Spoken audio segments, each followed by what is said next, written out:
Bonjour à vous tous, j'espère que vous vous portez bien.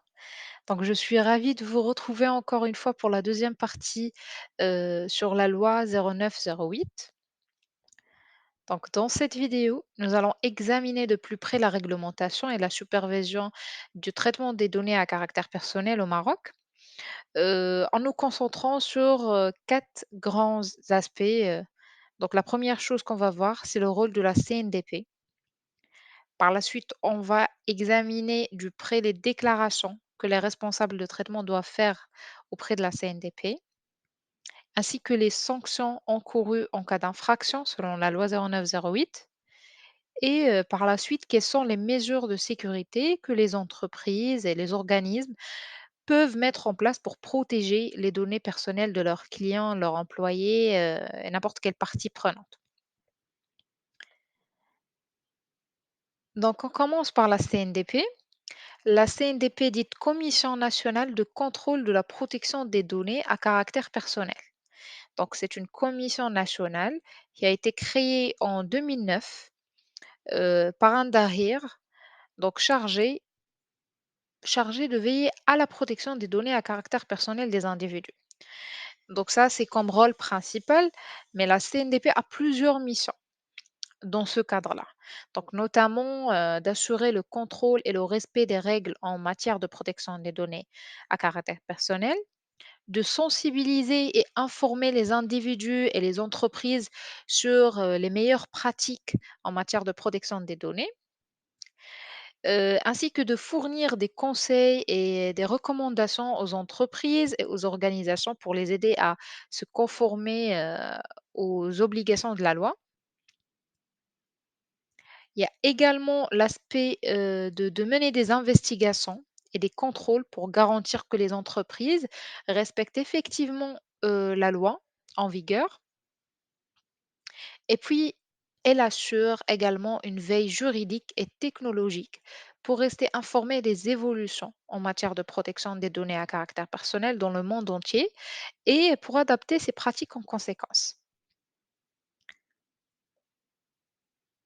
Donc maintenant que nous avons une meilleure compréhension du rôle et des missions de la CNDP, ben, je vous invite à nous intéresser un petit peu aux obligations des entreprises en matière de protection des données à caractère personnel. Donc, en effet, la loi 0908 impose aux responsables de traitement de respecter un certain nombre de règles et d'effectuer, entre autres, d'effectuer des déclarations auprès de la CNDP, des déclarations bien dites des notifications auprès de la CNDP. Donc, comme ici au Maroc, nous sommes sur une process ou bien une approche déclarative, contrairement au RGPD, dite GDPR, qui est sur l'approche de responsabilisation. Donc ici au Maroc, l'ensemble des responsables de traitement doivent notifier la CNDP des traitements qui touchent des données à un caractère personnel. D'accord? Donc, on peut distinguer trois types de formulaires auprès de la CNDP.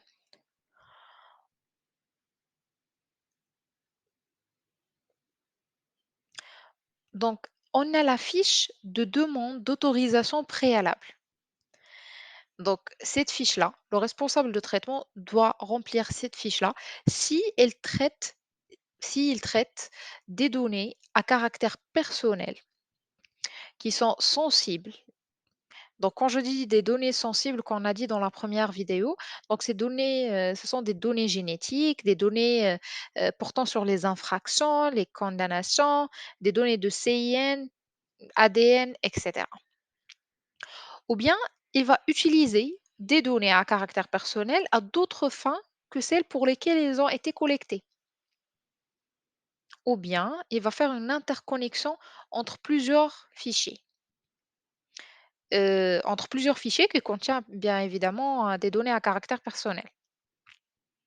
Donc, si le responsable de traitement envisage que son traitement va toucher une de ces conditions-là, il doit formuler une fiche de demande d'autorisation préalable. Je note toujours que la fiche doit être remplie avant que le traitement, est effectué. Donc avant que j'effectue le traitement, je demande l'autorisation auprès de la CNDP. Donc la deuxième fiche, c'est la fiche de déclaration de traitement. Donc cette fiche-là, le responsable de traitement la remplit dans les autres cas, autres que, les conditions qu'on a stipulées juste maintenant. Et plus ces 2 formulaires, on a la fiche de demande de transfert des données à l'étranger. Donc, la loi 0908 impose également certaines, restrictions sur le transfert des données personnelles à l'étranger. Donc, les transferts de données personnelles, ne peuvent être effectués que dans les cas suivants. La première chose, vers un pays figurant sur une liste établie par la CNDP. Donc, il y a une liste qui est publiée sur le site de la CNDP qui contient l'ensemble des pays dits adéquats avec la réglementation marocaine, ayant un niveau de protection des données adéquat. Ou bien vers un pays qui ne figurant pas sur la liste établie par la CNDP dans les conditions suivantes. Donc, si le pays auquel je vais envoyer ces données-là ne figure pas dans la liste, je dois avoir une de ces conditions-là. Donc, par exemple, je dois avoir un consentement expressément donné par la personne concernée du transfert, ou bien que le transfert, ben, je dois clarifier que le transfert est nécessaire à la sauvegarde de la vie de la personne concernée, ou bien la préservation de l'intérêt public, ou bien pour assurer la constatation ou l'exercice de défense d'un droit en justice, par exemple, ou bien l'exécution d'un contrat. Donc, il y a plusieurs conditions auxquelles je peux demander ou bien remplir la fiche de demande de transfert de données à l'étranger et être éligible à faire ce traitement-là. Je note également sur un point sur cette fiche-là que, avant de faire une demande de transfert de données à l'étranger sur un traitement, parce que généralement, on doit remplir ces fiches par un traitement, non pas par une application, non pas par un type de données, mais par traitement. Donc avant que je fais, la demande de transfert de données à l'étranger, je dois avoir déjà le récépissé, d'accord de la CNDP du traitement à la base. Et puis, je vais remplir la demande de transfert, de données à l'étranger. Donc généralement, il y a ces 3 types de formulaires. On entend aussi par simplifié, normal, ou bien, la dernière version, c'est normal avec une décision. Donc la différence, c'est juste normal, ça veut dire il y a aucune délibération dans ce sens. Normal avec décision, donc c'est, qu'il y a une délibération par la CNDP afin de simplifier le processus de notification. Par exemple, on trouvera une délibération de gestion RH, une délibération de vidéosurveillance, une délibération pour, la reconnaissance faciale, et cetera. Il y a plusieurs délibérations qui, envisagent juste pour faciliter, le traitement, la notification de la CNDP.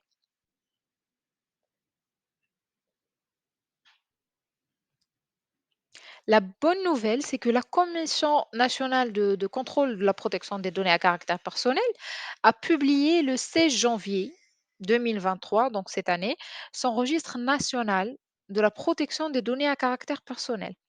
Donc, cette publication n'est pas exigée par la loi, mais s'inscrit dans le cadre des raisons de transparence et pour contribuer au mieux au climat de confiance numérique sur le territoire marocain.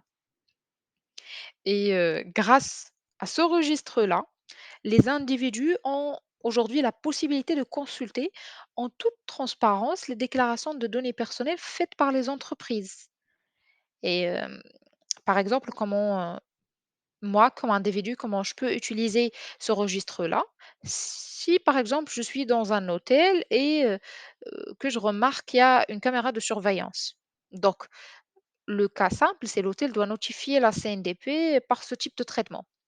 Et cette information doit être visible sur le registre. Sur ça, donc les individus peuvent ainsi mieux comprendre comment leurs données personnelles sont traitées par les entreprises et qu'ils peuvent exercer leurs droits en matière de protection des données à caractère personnel en toute connaissance de cause.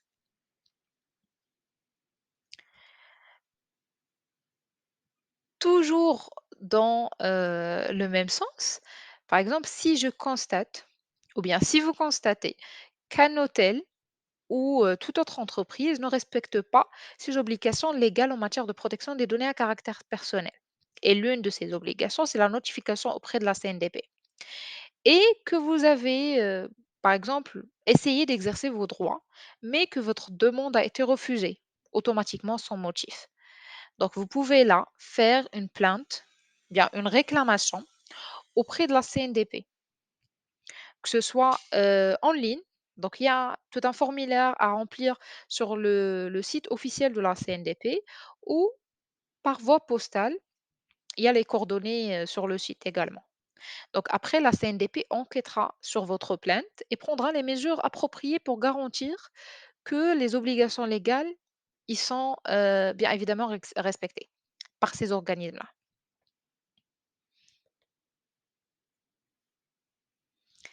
Pour toujours être dans ce cadre de transparence numérique, la CNDP a mis en place également le registre des événements des contrôles pour renforcer la transparence de la protection des données à caractère personnel.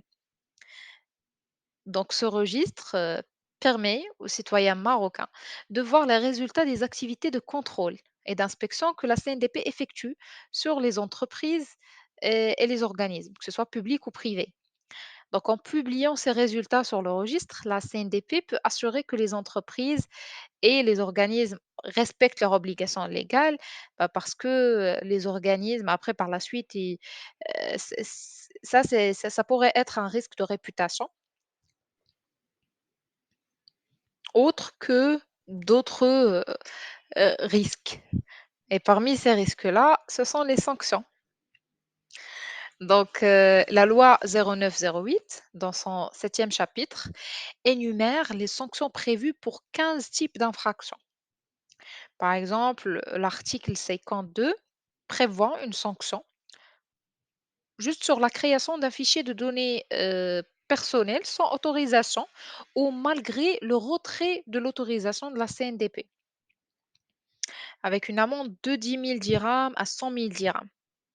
Donc, il y a 15 types d'infractions qui peuvent être des amendes ou du prison. Donc, il y a également détournement de finalité qui peut aller jusqu'à 3 mois à 1 an et ou d'une amende de 20 000 dirhams à 200 000 dirhams.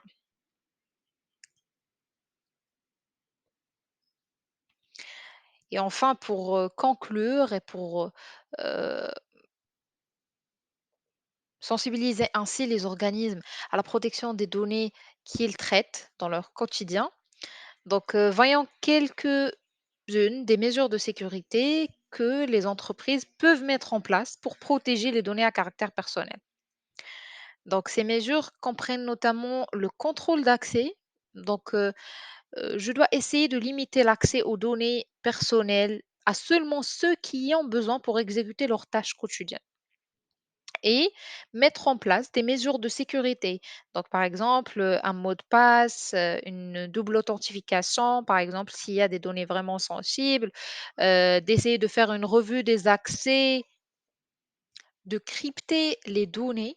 Donc, essayer de crypter les données pour protéger la confidentialité et l'intégrité, même en cas de vol ou de fuite, par exemple. Et puis, il y a l'aspect le plus important, c'est l'aspect humain. Et là, la formation des employés est exigée dans ce sens-là. Donc, c'est de fournir une formation régulière à tous les employés qui touchent des données à caractère personnel, donc des procédures d'accès, des politiques de confidentialité et même pourquoi on doit protéger ces données-là et comment on peut les protéger, donc de sensibiliser les personnels. et la sauvegarde régulière de ces données-là. Donc, d'effectuer des sauvegardes des données pour éviter la perte en cas de sinistre, de défaillance technique ou et stocker ces sauvegardes dans des endroits sécurisés, isolés de l'emplacement actuel, par exemple. Là, c'est le cas du PCA, du PRA, et cetera, des exercices qui doivent être réguliers.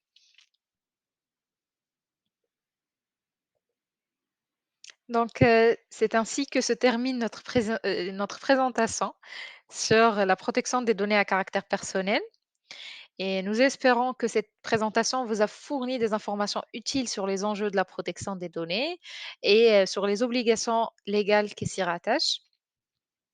Donc, je vous remercie de votre attention et je reste à votre disposition pour répondre à vos questions. Je tiens également à vous informer qu'une version en arabe dialecte de cette présentation est actuellement en cours de réalisation et cette version sera bientôt disponible, heu et possible pour la visualisation pour garantir que ces informations-là, sur la protection des données à caractère personnel, soient accessibles à un public plus large au Maroc. Et voilà, je vous remercie encore une fois de votre attention.